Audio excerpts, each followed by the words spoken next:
This is the most affordable Asus gaming laptop in the market, but is it any good?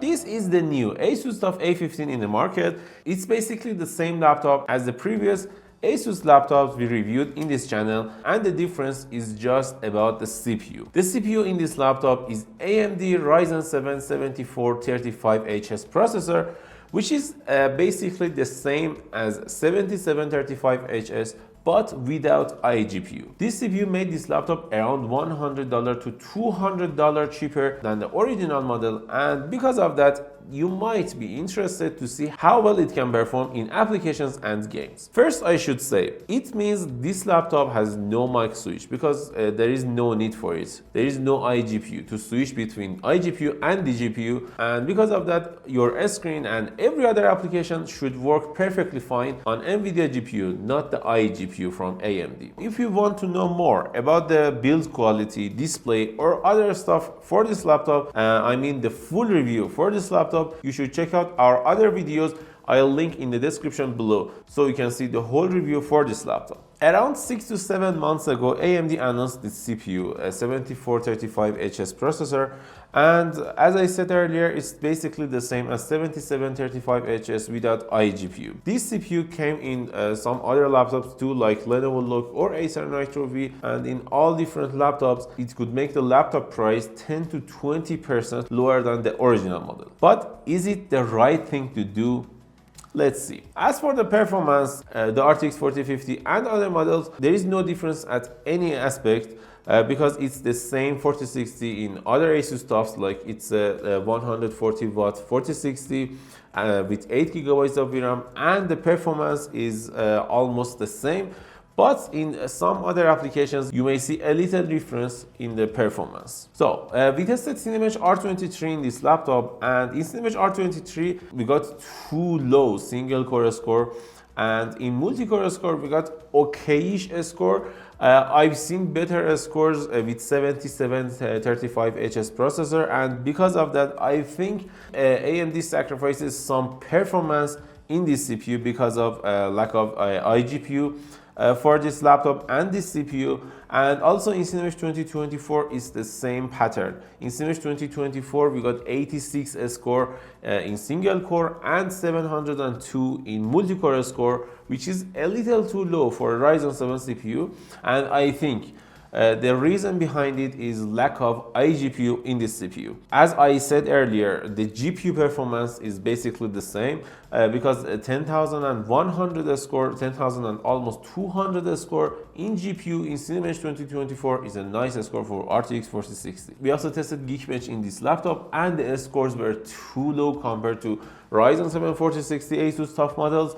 And as you can see, it's a pattern. The performance for the GPU is basically the same, it is good, but the CPU performance is a little too low for you. If you want to use this laptop for CPU heavy purposes, you may see a little sacrifice on the CPU performance because there is no iGPU for you. We also tested Time SPY in this laptop, and in Time SPY 2 the score is perfect because Time SPY is a score that can show us how 3D applications and games can work in this laptop, and as I said, the GPU power in this laptop is perfectly fine, and in Time SPY we got 10,700 scores, which is a good score for RTX 4060. In Adobe Premiere 2, we got 8 minutes and 58 seconds of render time, which is too low, and also we tested with 32 GB of RAM that gave us 6 minutes and 2 seconds. It is a good score for this laptop, and I can say it could be better with better CPU and iGPU, but the scores with 32 GB of RAM is already okay. We also tested Adobe After Effects in this laptop, and I didn't expect good results because the single core score isn't good enough, but the scores were fine, and I can say you can use this laptop for Adobe After Effects projects, but I recommend you to buy Intel laptops or other laptops with iGPU or better CPUs if you want to do content creation workloads, because in content creation workloads almost all of them the CPU performance is the most important thing you should think of, and this laptop is not made for it. In Adobe After Effects, we got 9 minutes and 25 seconds of render time with 16 GB of RAM, and 5 minutes and 19 seconds with 32 GB of RAM. It is a huge improvement with the 32 GB of RAM, and it's almost, I think, 40 to 50% better results. And the performance is good, but we can get better results. We also tested some games in this laptop to see how well it can perform in the gaming side, and we tested Cyberpunk 2077 in 4 different scenarios in preset Ray Tracing Ultra, Ray Tracing Ultra plus frame generation in FSR3, preset Ultra, and a customized preset with Ray Tracing Ultra and no DLSS. And in all presets, this laptop performed well enough, and I can say if we had better CPU, we could get more than 60 FPS in average in FSR3 frame generation preset, and the lack of iGPU is a pattern here. We also tested Rainbow Six Siege in this machine with 3 different scenarios, ultra, high, and low, and in all 3 different scenarios we saw good performance and good results. I can say if you want to play eSport titles or AAA titles, this laptop I think is one of the best in your budget. It costs around $900 to $1,000, and in this price range, this laptop I think is a gem for gamers, not for content creators and other people. It's a gem for gamers. And we tested this laptop in Valorant, and in Valorant there is interesting results. We tested this laptop in high and low, and as you may know, Valorant is a CPU heavy title, and the CPU performance is matter the most in this game. Valorant performed worse in low presets compared to high presets. Why is that? Because there is no iGPU. The CPU is too weak to handle low presets in Valorant. And because of that, this is the results. We also tested Apex Legends in this laptop, which is an almost GPU heavy title.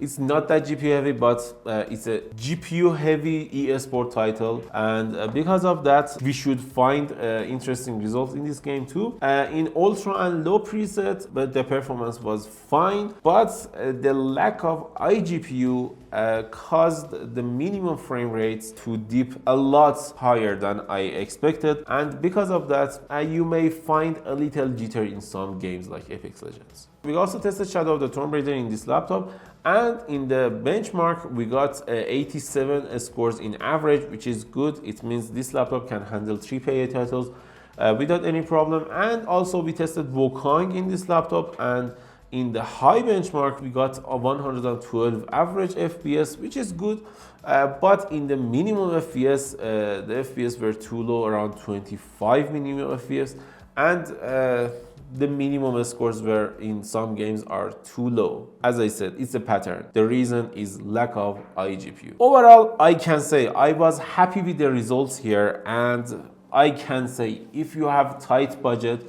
you can get this laptop. But I hope there is some other laptops or some other Asus TUFs with Ryzen 5 8640HS processor, because that processor with iGPU can perform a lot better in some games than this laptop.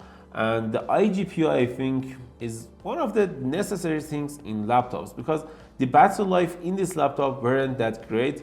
With AMD CPU, we can get with full AMD chipset with iGPU, we can get more than 6 hours, 7 hours of battery life. But this laptop performed as like an Intel model, and with 4 to 5 hours of battery life, I can say it's a portable laptop that you can left your charger behind and go out without charger and live with it easily. No, you can't do it, because the GPU is more power hungry, and if you want to have better battery life, you need iGPU in AMD laptops, and the lack of iGPU is not acceptable for me. But if you have tight budget, this is a good laptop for you. And if you aim just at gaming, if you just want to game on your laptop, this is a good laptop. But if you want to do other stuff, I should say getting other laptops or some discounted laptops in the market should be a better choice for you. What do you think about this laptop? Tell us in the comments below. And if you like this video, don't forget to like and subscribe.